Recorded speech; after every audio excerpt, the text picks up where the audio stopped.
Clive Barker's urban fantasy novel Weaveworld features a dark, magical world called Fugue, which remains hidden inside an ordinary-looking but expertly woven carpet. The characters in this fantasy novel belong to a particular mystical race called Seerkind, who have woven this world for themselves in which they reside with their most beloved possession away from the praying eyes of enemies. Belonging to the Mage species, the Seerkind world was once nearly wiped out by an unstoppable force known as the Scourge. And he is not the sole enemy of Fugue. Apart from the Scourge, there are also human enemies who consider the Seerkind a bunch of demons and fairies and want to destroy their world. However, none of them are as dangerous as the character we are going to tell you about. Standing out as an ultimate symbol of power and evil, she is known by many names: the Incantatrix, the Black Madonna, and the Lady of the Sighs, but the world knows her best as the witch Immacolata. With divine ambition and a trail of blood in her wake, Immacolata is not merely a witch, but a brute force propelled by nothing but revenge on her mind. But against whom is this powerful witch seeking revenge? What are her origins, and what is her major role in Weaveworld? Today we'll enter the magical world of Clive Barker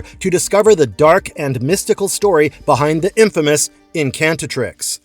Immacolata: Dark Origins. Immacolata is a pivotal character in Weaveworld who is not only powerful, but also vicious right from the start. Born from a lineage of the first pure line of sorcerers, Immacolata started to show her spiteful character even before she was born. Still inside her mother's womb, the witch killed her triplet sisters using their own umbilical cord to strangle them. Through this prenatal murder, Immacolata not only stamped her authority as the sole survivor, but also got two ghosts who will serve at her command throughout life. She cast a spell on her sisters, the Hag and Magdalene, while they were still embryos, which turned their souls into ectoplasmic ghosts. As she was growing up, Immacolata started to show more and more of her dark side. Graveyards became her second home, where she developed a morbid interest in death and suffering. As she marked her adulthood, this dark passion spiraled into a full-blown desire of dominance to take control over the hidden world of Fugue. Once after being caught casting her powerful and dangerous spells, she was banished from the Fugue, along with her sisters, and now wandered the human world, acquiring secret followers who worshipped her under names such as Black Madonna and Lady of the Sighs. One particular human which caught her eye was the charismatic and manipulative salesman called Shadwell. She decides to make him an accomplice in her mission to destroy the Seerkind who dared to banish her from the Fugue. Shadwell is given a magical suit, which by wearing he could manipulate anyone at will. Together, they aspire to find the rug underneath which the woven world of the Seerkind lay. For destroying Weaveworld, she's even willing to reawaken the destructive force Scourge, who had almost destroyed the Seerkind once and is on the lookout for yet another chance. The power of Scourge terrified even Immacolata, but her desire of seeking revenge from her own people clearly outranked her fear.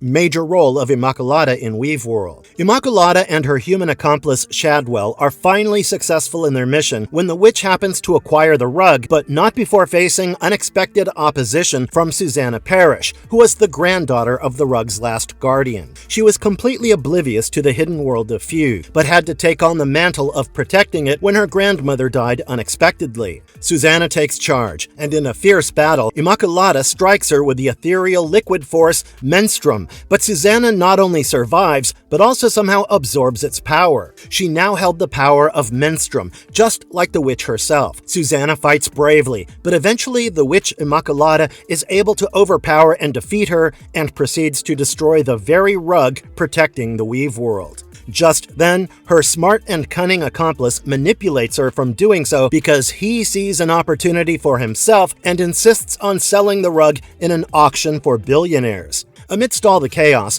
the hidden world of Fugue gets unveiled and comes to life. Immacolata and her ghost sisters are forced to retreat. They arrive in a different world, but danger is always looming. The Seerkind are now pursuing her for vengeance, and one of the Seerkind warriors, called Romo, even unleashes his lions on the witch and her sisters. Romo's lions were not able to kill Immacolata, but somehow managed to deform her face forever. leaving her severely injured and tattered. But the danger was still not over. Not long after the lion incident, both of Immacolata's sisters were also slain one by one. Her own condition and the ultimate death of her ghost sisters left the witch in utter shock, which drove her towards insanity. Seeing her break apart both physically and mentally, her accomplice Shadwell was quick enough to change sides. He inflicted an even greater shock of betrayal on the already half-mad witch and finally led to her capture at the hands of the Seerkind, the very people she was out to destroy. This seems like a humiliating defeat for the proud and spiteful Immacolata,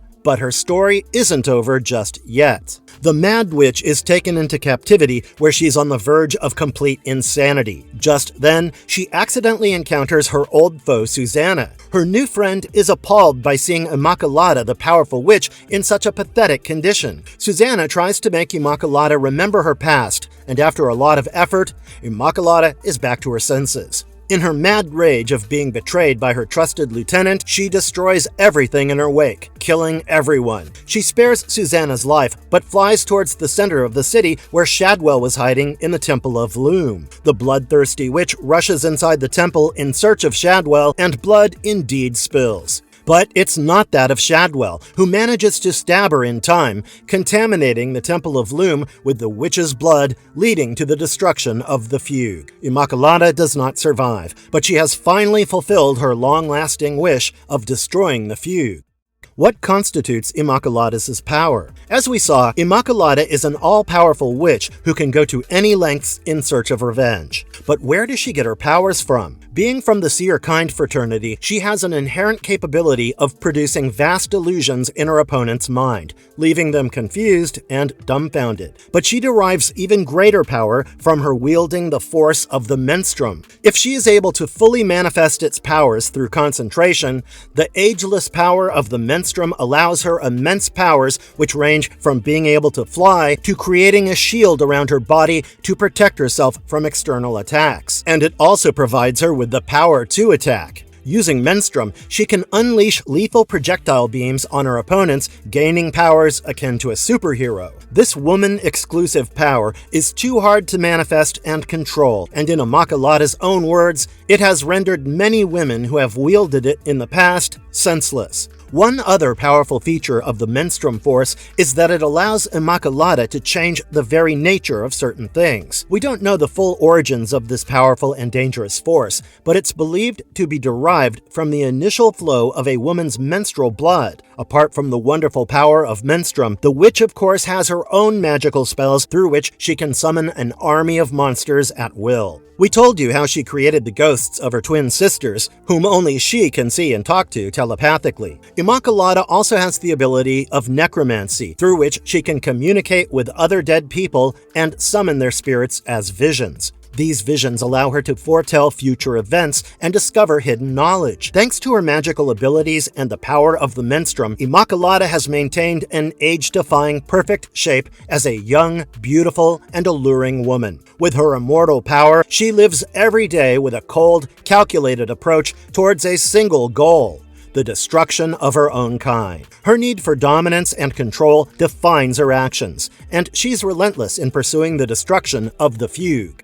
Yet another Immacolata power, her sexuality. Well, it's not often that you get to think about the sexuality of a witch. In Immacolata's case, it is an interesting and philosophical part of her life and power. She is very attractive and sensual and will be in no dearth of partners if she wants one. But this beauty has strictly maintained the image of a virgin throughout her adult life. Even her human accomplice Shadwell swooned in her breathtaking beauty, but his sexual advances were outright rejected by the witch. Immacolata believes that somehow her powers stem from her being a virgin. Her virginity status is sacred and believed to help her preserve her own status as a goddess-like being. This unique trait has put the witch in the league of the Virgin Mary herself, bestowing her the name Black Madonna. And she is always at polar ends from her two sisters in terms of sexual desires. One of her twin sisters, the Hag, is shown to be old and infertile, while her other sister Magdalene is nothing short of a serial rapist.